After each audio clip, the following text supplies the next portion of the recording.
जो लोग मेरे इस चैनल पर नए हैं या फिर मेरा ये वीडियो किसी और सोशल मीडिया प्लेटफॉर्म पर देख रहे हैं, वो मेरा YouTube channel political Tamasha with doctor Arshi को सब्सक्राइब करके वहां पे लगी बेल आइकॉन को जरूर दबा दें, ताकि आपको हमारे आने वाले हर वीडियो की अपडेट्स मिलती रहे।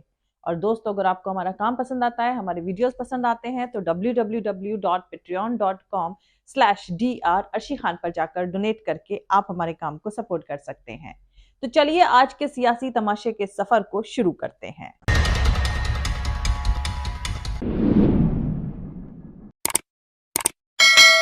बाबरी मस्जिद की जमीन पर मंदिर बनाने का फैसला सुनाने वाली बेंच में शामिल और नोटबंदी जैसी तबाही को सही फैसला डिक्लेयर करने वाले फॉर्मर जस्टिस अब्दुल एस नजीर को बीजेपी ने आंध्र प्रदेश का गवर्नर अपॉइंट किया है। पहले रंजन गोगोई को सांसद बनाया गया और अब अब्दुल एस नजीर को गवर्नर, यानी उसी बेंच के और 3 जजेस को तोहफा मिलना अभी बाकी है। जस्टिस अब्दुल एस नजीर पिछले महीने सुप्रीम कोर्ट से रिटायर हुए थे और जाते जाते नोटबंदी को सही ठहराने का फैसला दिया था।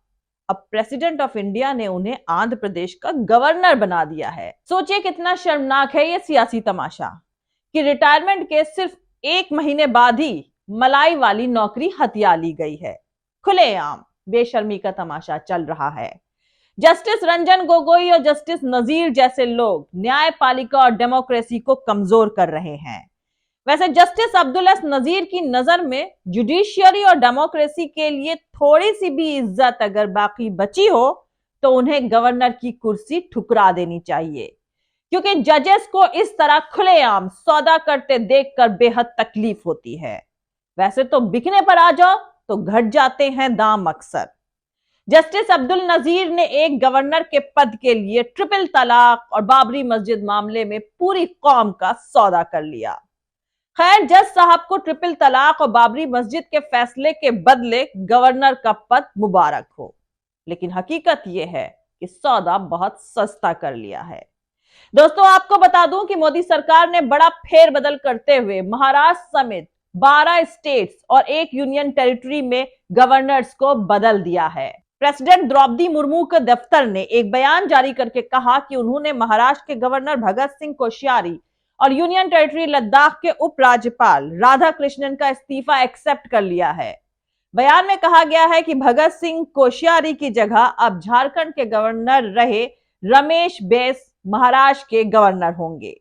वहीं सुप्रीम कोर्ट के retired justice S Abdul Nazeer को आंध्र प्रदेश का गवर्नर अपॉइंट कर दिया गया है। दोस्तों, कर्नाटक के रहने वाले जस्टिस नजीर करीब 1 महीने पहले 4 जनवरी को रिटायर हुए थे। सुप्रीम कोर्ट में जज रहते हुए वो कई अहम फैसलों में शामिल रहे हैं। नवंबर 2019 में बाबरी मस्जिद मसले पर कॉमन कंसेंट यानी सर्वसम्मति से दिए गए सुप्रीम कोर्ट के फैसले में वो 5 जजेस वाली बेंच के अकेले मुसलमान जज थे। वहीं 3 तलाक को इल्लीगल करार देने वाले सुप्रीम कोर्ट के फैसले में भी वो शामिल थे।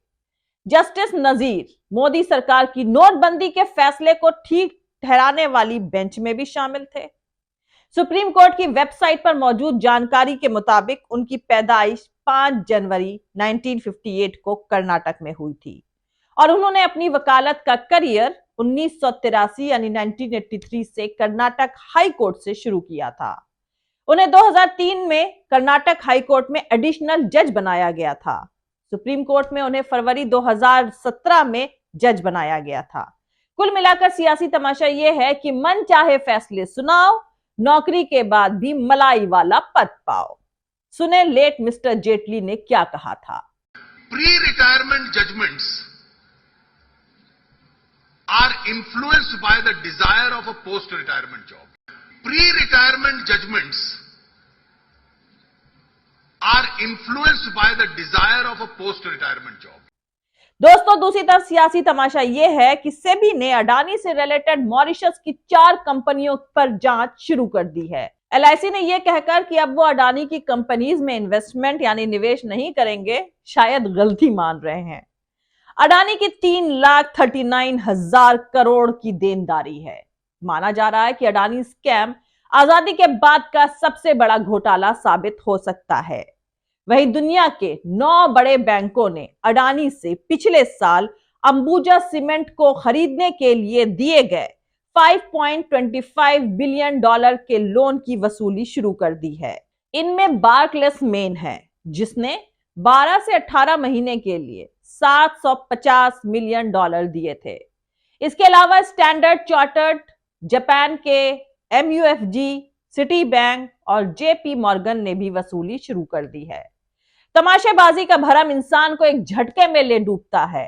वैसे संसद में प्रधानमंत्री ने जो कहा और जो नहीं सुना गया, दोनों को मिलाकर अगर एक सेंटेंस में कहें तो कहा जा सकता है, न खाता न बही, जो सत्ता कहे वही सही। सत्ता यानी वो अकेला शख्स जो तमाम सवालों, इल्जामों और मुद्दों से अकेला लड़ रहा है।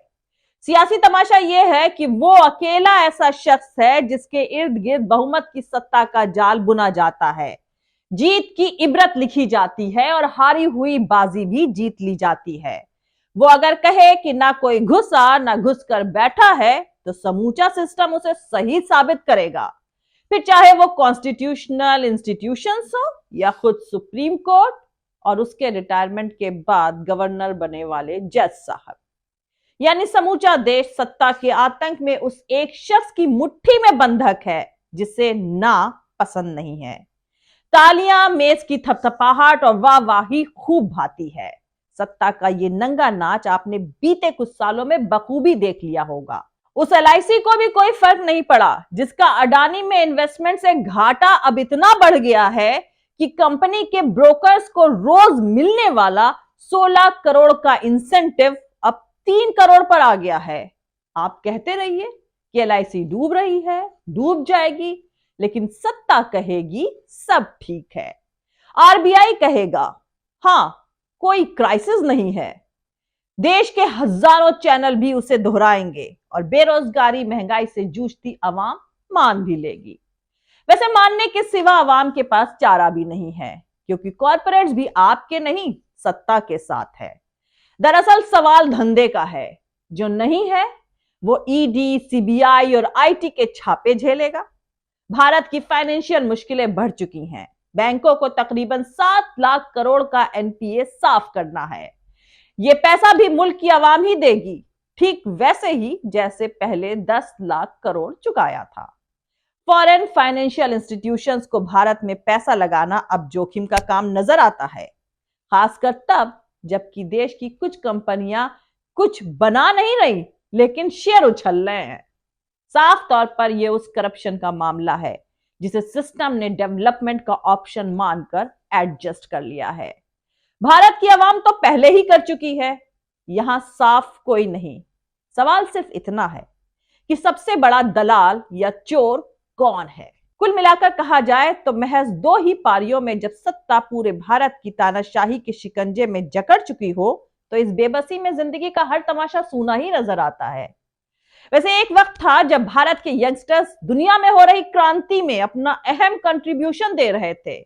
सुंदर पिचई, सबीर भाटिया और शांतनु नारायण जैसे भारतीय ग्रेजुएट सिलिकॉन वैली में गए और वहां उन्होंने अपनी नॉलेज का लोहा मनवाया। इसके बनिस्बत आज के यंगस्टर्स को देखिए, वो बागेश्वर धाम में, पांडोखर दरबार में सेनापति चिमटा लगाओ जैसे तमाशे देख रहे हैं, बल्कि उसमें शामिल भी हो रहे हैं। ऐसे फर्जी बाबाओं के यहां युवाओं की भीड़ बढ़ती ही जा रही है। देश की एक पूरी पीढ़ी को बर्बादी के कगार पर ढकेल कर सियासी तमाशे का मजा लिया जा रहा है। खैर, भारत 2014 को ही आजाद हुआ, इसलिए यह ठीक भी है। इससे पहले भारत के हाथ में कटोरा था, चलो मान लेते हैं। 2014 के बाद जो भी हुआ वो सब दीन दयालु प्राइम मिनिस्टर की मेहरबानी है। अमृत काल चल रहा है, भक्त उछल रहे हैं।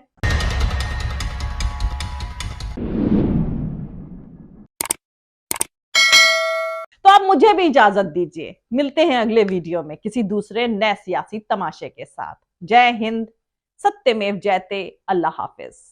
दोस्तों, हमारा पूरा वीडियो और दूसरे और वीडियोस देखने के लिए हमारा YouTube channel political Tamasha with doctor Arshi को सब्सक्राइब करके वहां पे लगी बेल आइकॉन को जरूर दबा दें ताकि आपको हमारे आने वाले हर वीडियो की अपडेट्स मिलती रहे। और दोस्तों, अगर आपको हमारा काम पसंद आता है, हमारे वीडियोस पसंद आते हैं, तो www.patreon.com/dr अर्शी खान पर जाकर डोनेट करके आप हमारे काम को सपोर्ट कर सकते हैं।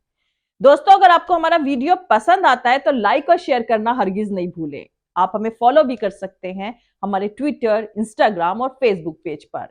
मेरा ट्विटर हैंडल है @arshi_aziz khan। थैंक यू, मिलते हैं अगले वीडियो में।